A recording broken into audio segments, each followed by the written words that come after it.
After a highly successful inaugural series, the Total Lubricants LJ Hooker Rally Xtreme Series returns for 2013. What makes Rally Xtreme different is it's designed to cater for all forms of cars and competitors. From the latest high-tech cars of today through to the lower budget club cars and everything in between. Rallying in New Zealand started many years ago in this very forest, and with its rich history, Maramarua has created some very close and exciting competition over the years. It's called the Maramarua Forest, but to rallyists, it's the Holy Grail. This year's MTA Maramarua Rally is brought to you by Rally Out New Zealand and comprises 9 high-speed challenging stages. Last year's series winner Jeff Argyle returns to defend his crown in his Total Lubricants Mitsubishi. Another driver expected to perform well is LJ Hooker-sponsored Dylan Turner. 2 of New Zealand's future stars have also made the trip to Maramarua. Sloane Cox in his late model Mitsubishi Evo 10 and Alex Kelsey in his self-modified Subaru.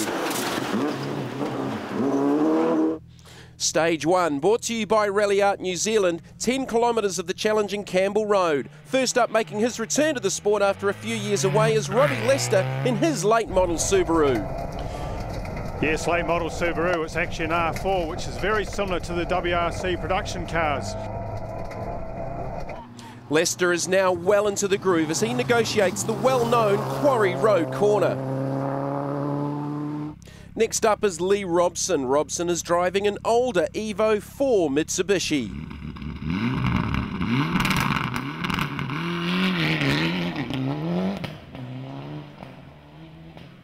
Robson should be one of the front runners in the pre-2000 four-wheel drive class. He has a good knowledge of the Maramarua Forest and a lot is expected from him. Nigel Adams may be the man to beat in pre-2000 four-wheel drive, going on current form. Last year in Rally Xtreme, Adams was the dark horse, producing some sensational stage times in his what is again another older Mitsubishi Evo. First time we've seen a camera in Nigel's car, and he's a driver who was going very well at the end of last season, so a lot is expected of him this year. Robbie Lester entering the Forest headquarters section of the stage. Cars travel past the service park area, providing spectators with plenty of viewing action. Just have a look at the roads here. It's reasonably smooth. A lot of rain though prior to this event, so in some places it's going to be quite rough. Dylan Turner on the start line. He showed tremendous pace in the Forest last year, finishing second on the event. Maybe this year he can go one better. 5 left minus 30 and 5 right. Well, Dylan is very focused for this event, and so is his co-driver Malcolm Reed. He's a big asset for Dylan because he's a very good pace note caller. 4 right plus. Just get through this bit and get some heat into it. This is a tricky bit. 5 left plus tightens to 5 minus. And Turner already looks very committed. Lee Robson now halfway through the special stage and into the headquarters section. Nigel Adams is now mid-stage. The Evo 5 driver certainly looks to be on the pace. Just coming into the headquarters now. Just look at the jump in the air they get coming through this particular part of the stage. On board with Robbie Lester as he's approaching the finish line of stage 1. His time, 6 minutes 46. That's the benchmark. Thank you. Mate, what a feeling. What a feeling. Cool little car. We just need to build the confidence as we will during the day, and yeah, mate, unbelievable. Now it's current series champion Jeff Argyle's turn to start the stage. Argyle won this event last year and seems very focused to do the same again. Jeff has a new co-driver in the car for this season, Joelle Eyre. She's actually done quite a bit of co-driving, very experienced. And just have a look at the road early on, quite wet, quite slippery. Lee Robson has finished the stage now. His time's 6:37. He's quicker than Lester. We took that one a little bit easy. It was still pretty slippy in points, and just when you come under the tree cover, it gets really interesting. So, no, that was calculated. Dylan Turner is ready to show the crowd some action at the headquarters. Look how much air he gets. Let's have a look at that from inside the car. Now listen to the co-driver. 80, 6 left out clutch. He says clutch, so basically Dylan's got to put the clutch in and then pull it back out again.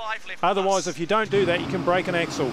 Jeff Argyle is now well and truly into the groove. As usual, Jeff looks to be trying very hard. One of New Zealand's rising stars, Sloane Cox, is next up in the Mitsubishi Evo 10. Looks like Sloane might have missed a gear there, but again, another driver with a new co-driver, Sarah Coatsworth. She's in the car with Sloane again, very experienced co-driver. Just look at the wheel work that Sloane's got inside that car. A lot of work goes in with these rally drivers driving through these stages. Nigel Adams now approaching the finish. Remember, 6:37 is the quickest so far. He's gone quicker, 6:35, and beats Robson's time. It was a good stage. It's pretty slippery in there though, but yeah, first time back in the car after 6 months, so that's pretty good. Pretty happy with that. It's the turn of another one of New Zealand's future rally stars, Alex Kelsey and his Subaru Impreza, to tackle stage 1. Kelsey had a bad run here last year. Maybe his luck will change. Well, just look at this car. It looks beautiful with the new Challenge livery all over it. And again, Alex coming through that corner looking very smooth, using all the road and certainly cutting on the apex beautifully. For the spectators, though, it's Jeff Argyle's turn to entertain them. Well, in last year's event, Jeff was a little bit slow out of the gate. He'll be aware of that, so he needs to push right from the word go. And Sloane Cox just about hits the inside fence. In fact, he did. There's a bit of damage on the right front guard there. Let's look at the replay inside the car. Look at the wheel movement. Right there. Well, he's got away with it just the briefest of touches.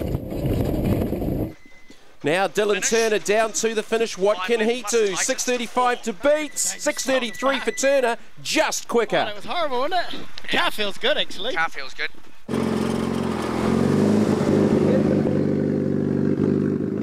Struggled a bit in there for grip, a little bit rusty, you know, but we had a bit of a moment on one of the notes was a bit wrong, so that sort of scared me a little bit, but early day, so a long way to go. Alex Kelsey, the last of the front runners through the spectacular headquarters section. Another big jump. Gates or 6 left minus, narrow. Now on board with Alex Kelsey, and he's trying very hard. Alex has a sequential gearbox in this car. To a long, small crest. And we've had reports that there's some issues around Alex's car through this stage, so we'll just have to see how this plays out. So possible issues there for Alex Kelsey. Jeff Argyle now approaching the line. Can he go quickest? He's on the gas in the Total Lubricants Mitsubishi 626. Yes, that's 7 seconds quicker than Dylan Turner in the LJ Hooker Mitsubishi. I'm quite happy. We had a big moment. There was a big ruddy log out in the inside of a corner and just about went off the outside the road, so put me off a little bit, but early days. Sloane Cox has looked fast all stage in the Taslow Mitsubishi Evo 10. Can he beat Argyle's 626? Yes, he can. A stunning time, 6 minutes 19 from the youngster. Pushed quite hard. I wasn't sure how it went, but I found it real slippery, but I was trying to push because I enjoyed this last year, so I want to do real well this year. And here comes Alex Kelsey approaching the finish now. As we said earlier, we've had reports of issues inside this car. Let's listen to Alex. 4 right, over finish, to a 5 left plus. 6:29, third fastest. He has got problems. Gone, is it? Yeah, we're out, man. Okay. Look at this. The engine's nearly poked. It's gone. I think it's stuffed, and I've got no power steering, so. With all the power steering fluid on the ground and the engine not sounding right, it looks like Alex Kelsey's bad luck at Maramarua continues. It looks like it's split the header tank and drained the water out, so hopefully it doesn't cook the engine. And also lost the power steering. Looks like it's blown the rack. So. How far in the stage? The water was right at the start, and I was watching it the whole time. And it started to come down and then to go up, but it was not at a level that you'd stop. And then I lost the power steering not far from the end. So after special stage 1, Sloane Cox leads by 7 seconds over Jeff Argyle, back to Alex Kelsey, but he is out ahead of Dylan Turner, Nigel Adams and Lee Robson.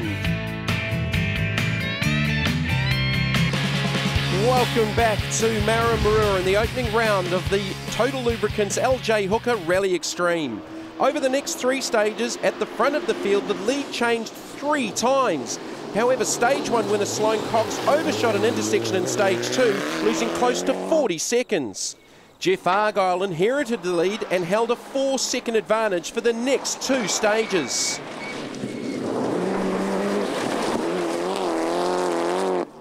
However, Maramarua maestro Dylan Turner was chasing Argyle down. Long 5 right plus 30. Turner was the fastest through special stage 2 and again through special stage 3. Turner was now within striking distance of the rally lead. On special stage 4, he turned a 4-second deficit into a 4-second advantage to hit the front. After his stage 2 mistake, Sloane Cox had to push even harder than before. He had moved back into 3rd place but was 21 seconds down on the leader. Nigel Adams was having a good morning, comfortably 4th and leading the pre-2000 4-wheel drive class. Lee Robson has pushed hard, but he can't match Adams' pace and is 5th overall. After a slower time on the opening stage, Robbie Lester is getting into the groove. He's climbed back into the top 6. So after 4 stages, Dylan Turner leads by just 4 seconds over Jeff Argyle, back to Sloane Cox, Nigel Adams, Lee Robson and Robbie Lester.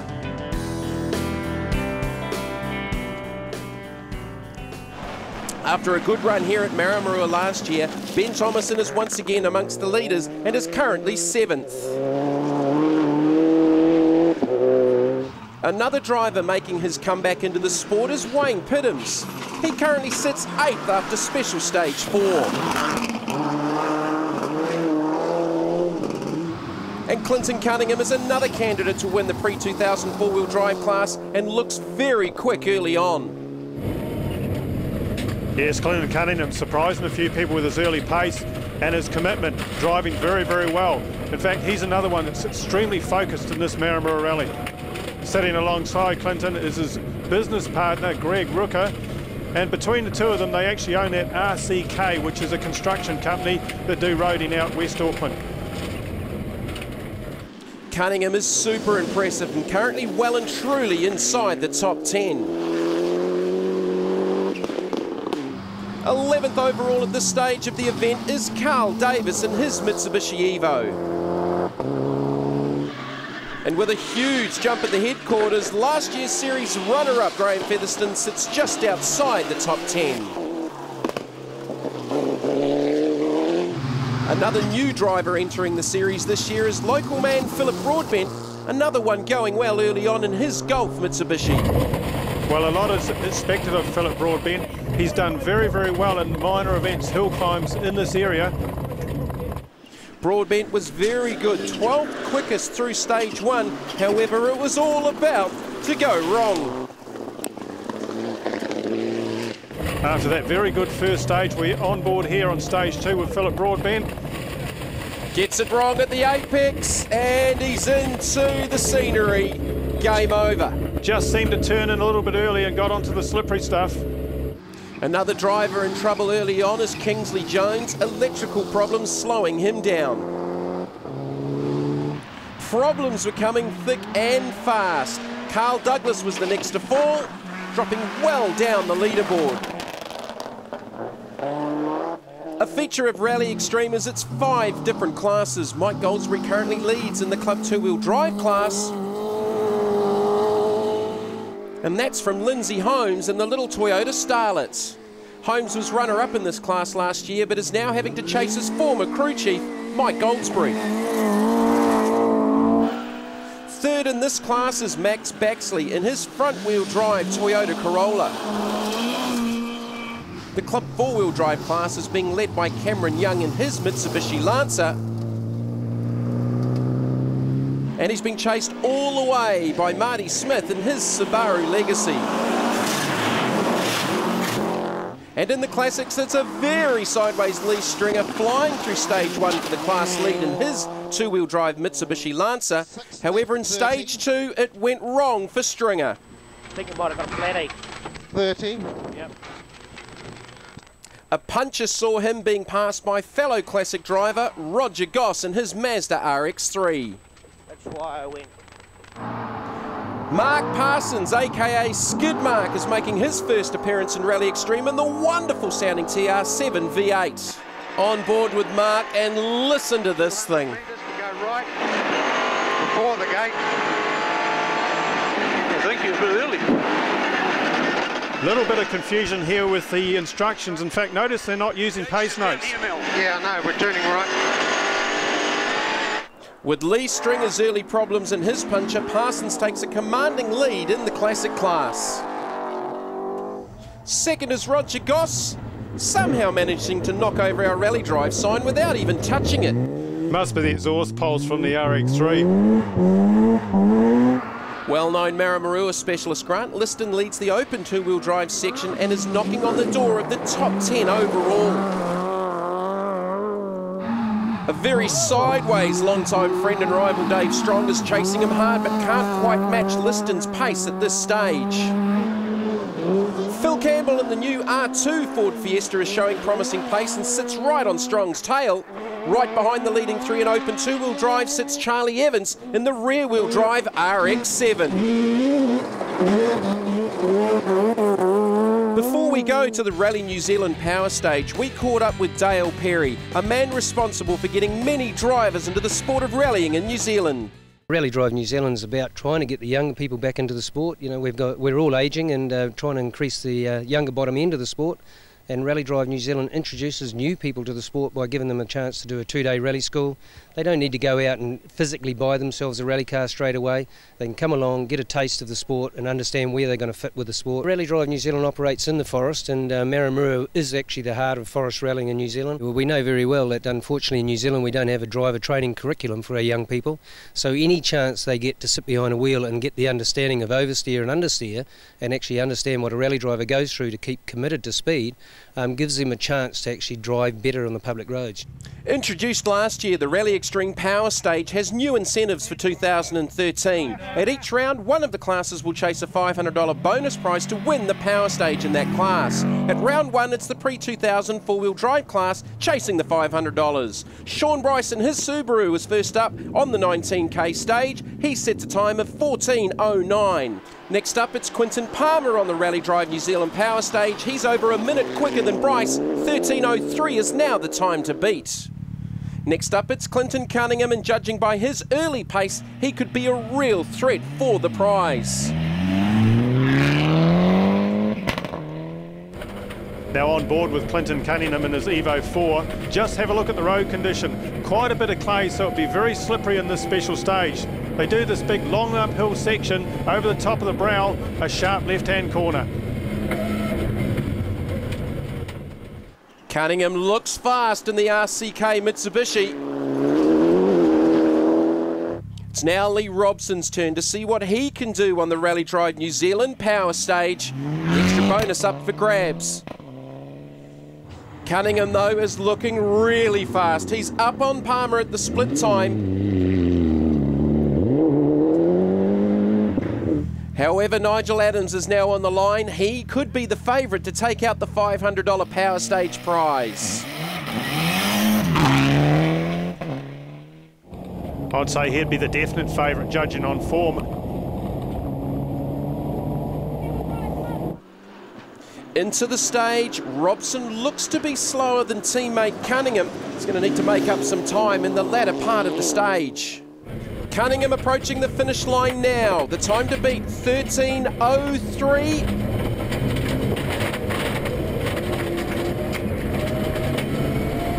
$12.55, fastest so far. 12:55, you're quicker than Quinton Palmer so far, but there's still two to come.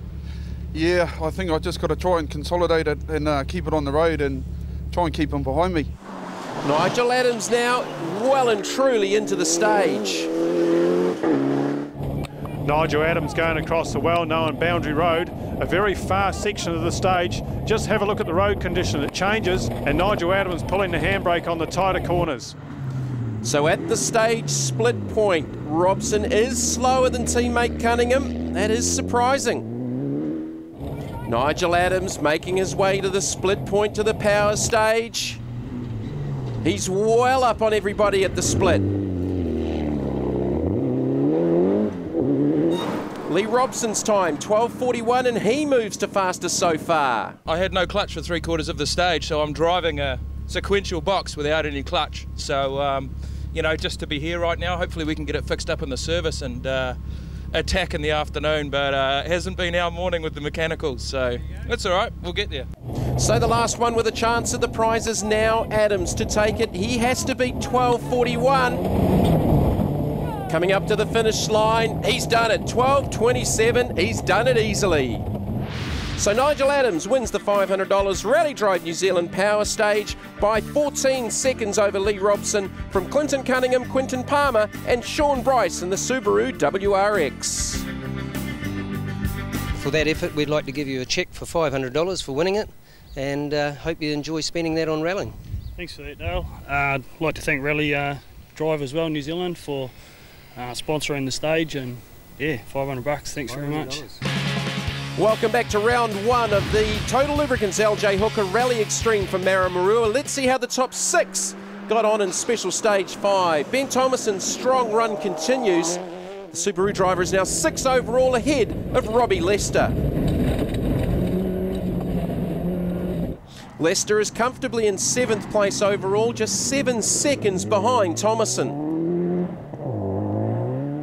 At the pointy end of the field, Jeff Argyle, currently 2nd overall, starts the 19 kilometres of special stage 5. Jeff only 4 seconds behind rally leader Dylan Turner, but the one he's got to watch is Sloane Cox behind him.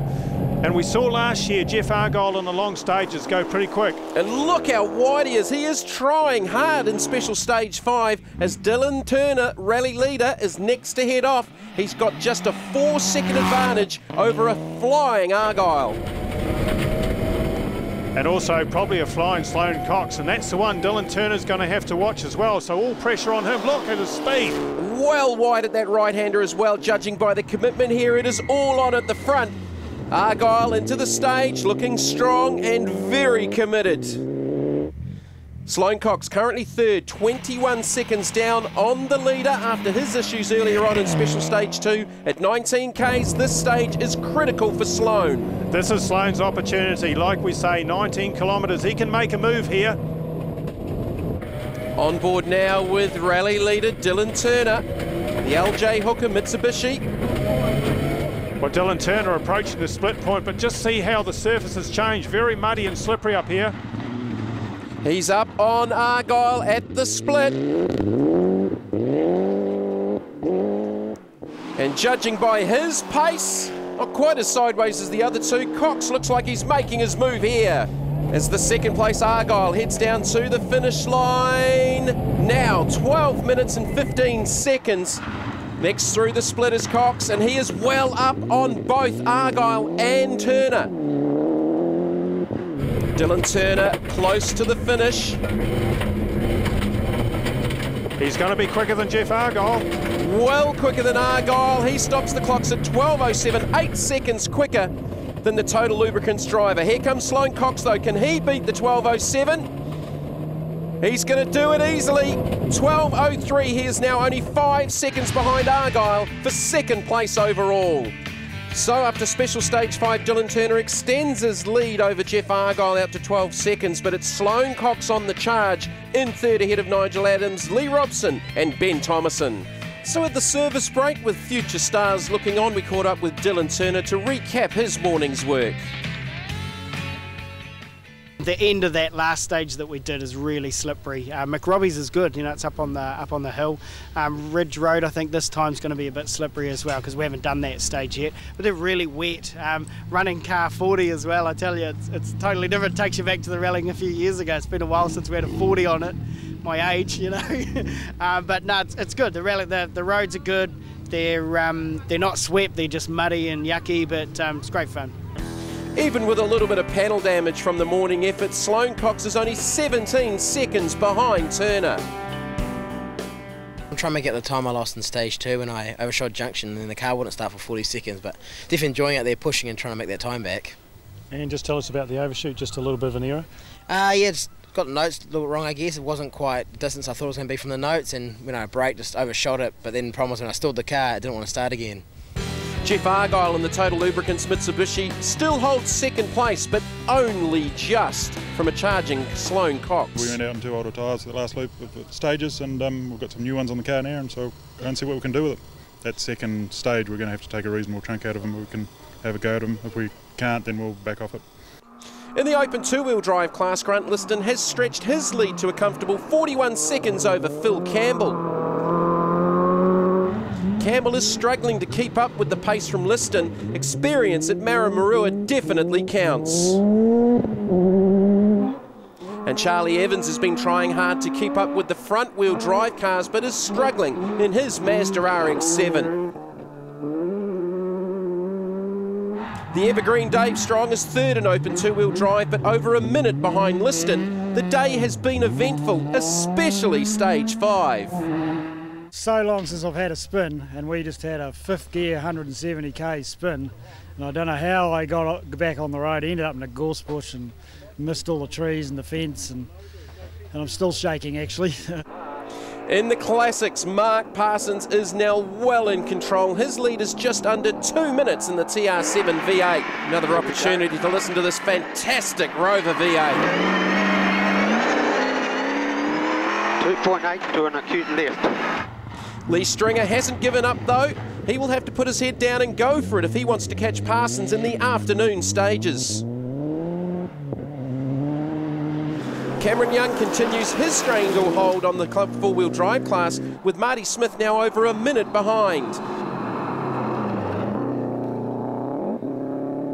And in club two-wheel drive, it's still Mike Goldsbury leading in the Toyota Corolla, despite nearly losing it here.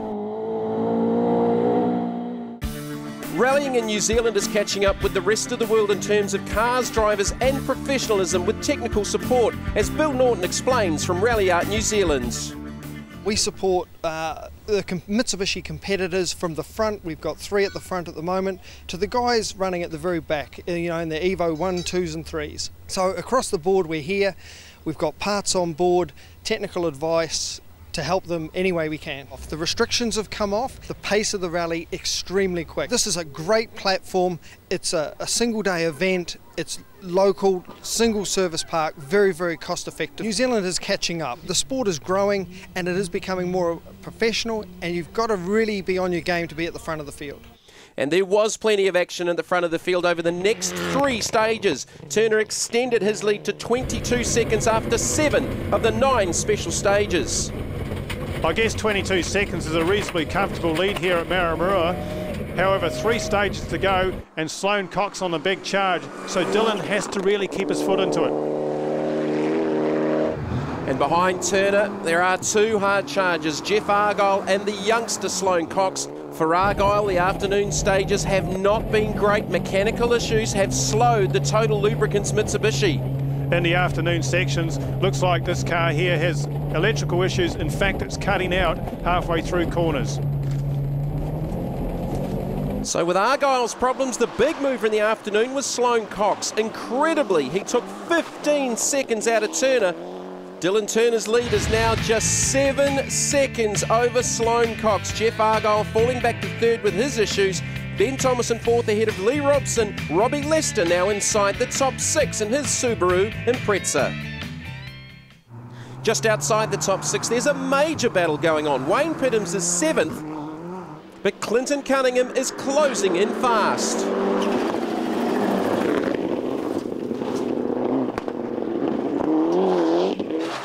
And Graham Featherston is also starting to get into this battle group as well in the Total Access Mitsubishi. So it's Cunningham's turn now on the start line for the final stage. He needs a good clean run to take 6 from Pittams, but it appears he has a problem. Well, the last stage is cruel to Clinton Cunningham because he's going to drop down the order. He's got a problem with the front diff in this car, and that's going to slow him right down. In fact, you can see there the car's going at half pace. So problems for Cunningham after a strong result early on during the day. The problem drops Cunningham down the order to eventually finish 13th overall. With the pressure off, Pittams claims 7th. A great run for the returning Subaru driver. In the later stages, Featherston tried hard in the Total Access Mitsubishi. He would end up 8th overall. And another making an afternoon charge was Quentin Palmer, coming home 9th. Great effort inside the top 10. However, the afternoon wasn't kind to Carl Davies. He would eventually finish 14th overall. It was another impressive Maramarua run by Grant Liston, winning the Open two-wheel drive class and finishing 10th overall in his very quick Honda Integra. At the start of the afternoon, Phil Campbell was over 40 seconds behind Liston. He closed the gap to 10 seconds in the end, 2nd overall in two-wheel drive. Another on a charge in the afternoon stages was Dave Strong. He moved to within 19 seconds of the class lead and 12th overall. The club four-wheel drive class belonged to Cameron Young, scoring maximum points.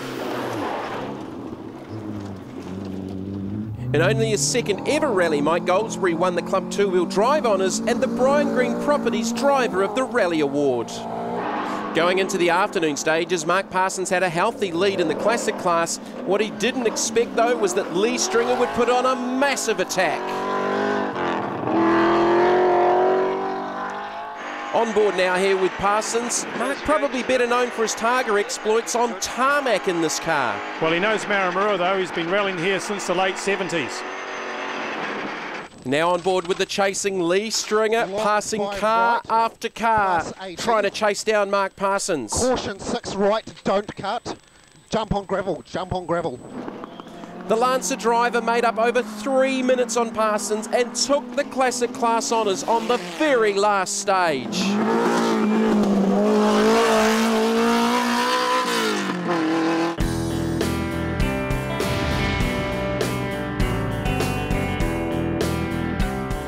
From the start of the event, Dylan Turner held a healthy lead, but at this late stage, Sloane Cox has closed the game up.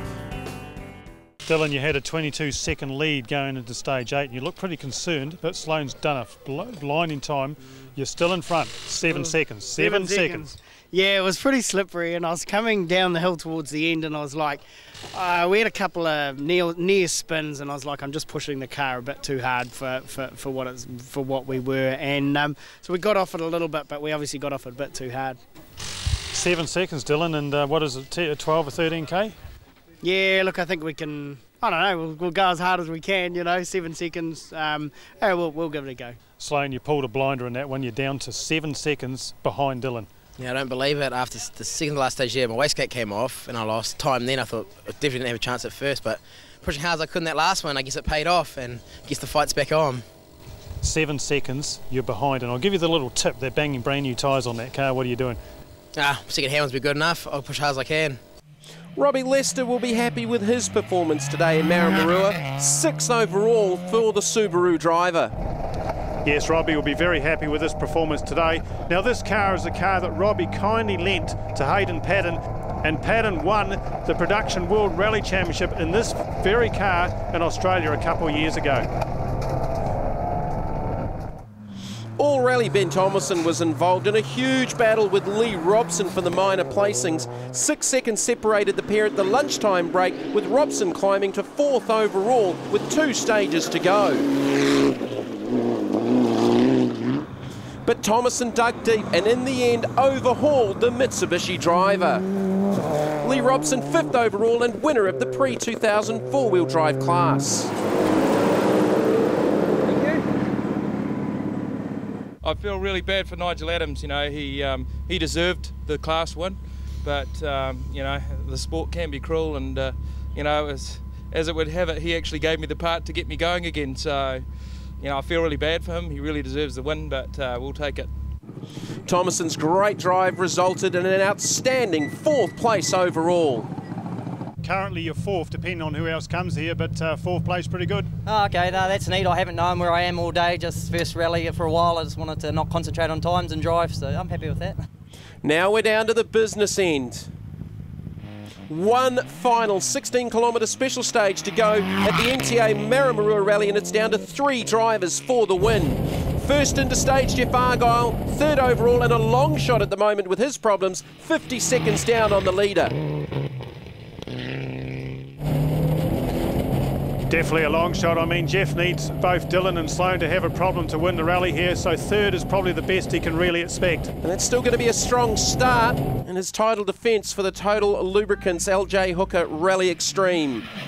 Next up, rally leader Dylan Turner, 16 Ks and a 7-second lead. Can the LJ Hooker sponsored driver hold on? Well, Dylan Turner really has to put his head down here and make no mistakes. 7 seconds, one mistake and you're behind the ball game. Already you see a bit of oversteer, so he's got to straighten the car up a little bit. It's all on here. He knows Sloane's coming at him. We're mid-stage now with Argyle, and his mechanical problems are back. You can hear the car slowing off the exit of the corner, just about stopping. Also well into the stage now for Dylan Turner as he runs across the top of the forest through the area known as the Ridge. And the area he knows very well. And you can see here Dylan is actually straightening the car up. He's trying to keep this car as straight as possible because going forward is what it's all about. And it's extremely difficult to do this in these conditions. Just have a look at that clay. These roads must be very, very slippery. Last car into the stage. It's Sloane Cox in the Taslow Mitsubishi Evo. It's either Dylan Turner or Sloane Cox for the win, with problems for Argyle. On board with him, it looks like it's also starting to rain, just to add to the drama. Well, there's some very heavy cloud up above. In fact, we're just about ready for a downpour. So can these drivers get to the end of the stage before this rain really comes in? Jeff Argyle just going through the forestry headquarters. He's only got about 5 or 6 Ks to go. He's already lost some time with continuing possible electrical problems for the Total Lubricants Mitsubishi. He's going to try and hold on to that third overall. Back on board now with rally leader Turner, trying to hold off a charging Sloane Cox. Dylan Turner approaching the headquarters part of this stage, and you can see there it's very slippery. I'll tell you, he's trying to keep this car very precise and straight. At the headquarters jump, Turner's split time is well up on Argyle. And a big jump there, huge jump. Mid-stage here with Sloane Cox, and he's showing huge speed and total commitment. That's massive. Just look at that speed he's got through there. Now he's another one. In fact, he's working his wheel pretty hard, but he's got to keep this car straight. So it's all between Sloane Cox and Dylan Turner at this stage. Back on board with Turner. Can he do it? Dylan Turner getting towards the end of the stage. He's in the fast section here as he comes down towards this quarry intersection, and he's pushing. And as you said earlier on, Rog, he has straightened the car up. Trying to keep those new tyres underneath the car to the end of the stage. Jeff Argyle, the first of the top 3 with the finish line in sight. Still trying hard to try and make up for that lost time with ongoing issues. Down to the line, 10 minutes 15. Third overall should be safe for Argyle. Unfortunately, when we were hoping to make a bit of a charge, actually the first time run through this stage, it's stopped 3 times. I just flicking the ignition on and off. All of a sudden it's come right each time, but once you do that and you lose another 20 or 30 seconds, you're buggered. It's Sloane Cox now at the headquarters, waiting for the split time. He's up on Turner by over 3 seconds. Sloane needs to gain another 5 seconds. So 5 seconds over 5 kilometres, can he do it? As we come down to Dylan Turner towards the finish here, Jamie. He's done the hard work. His time, 10:02, quicker than Argyle. But is it quick enough to hold off Sloane Cox? And here is Sloane Cox heading towards the end of the stage.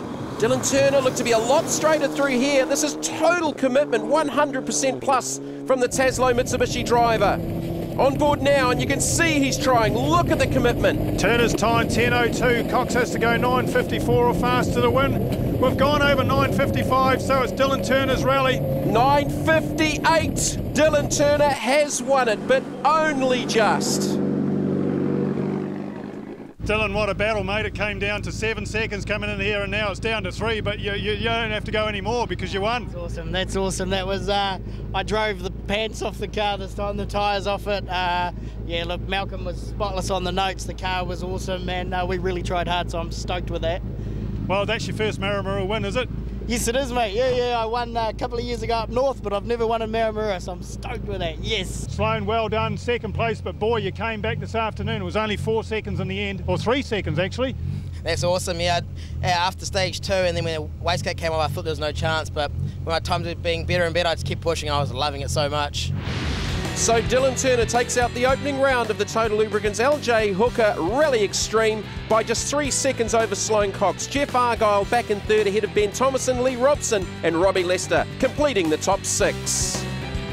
And for the class results, Mike Goldsbury taking out Club 2-Wheel Drive, Cameron Young Club 4-Wheel Drive, Grant Liston Open 2-Wheel Drive, Lee Robson Pre-2000 4-Wheel Drive and Lee Stringer a storming run in the Classics. So as the top 3 celebrate, we leave Maramarua. The teams now head to the Hawke's Bay for the second round of Rally Xtreme Queen's Birthday Sunday.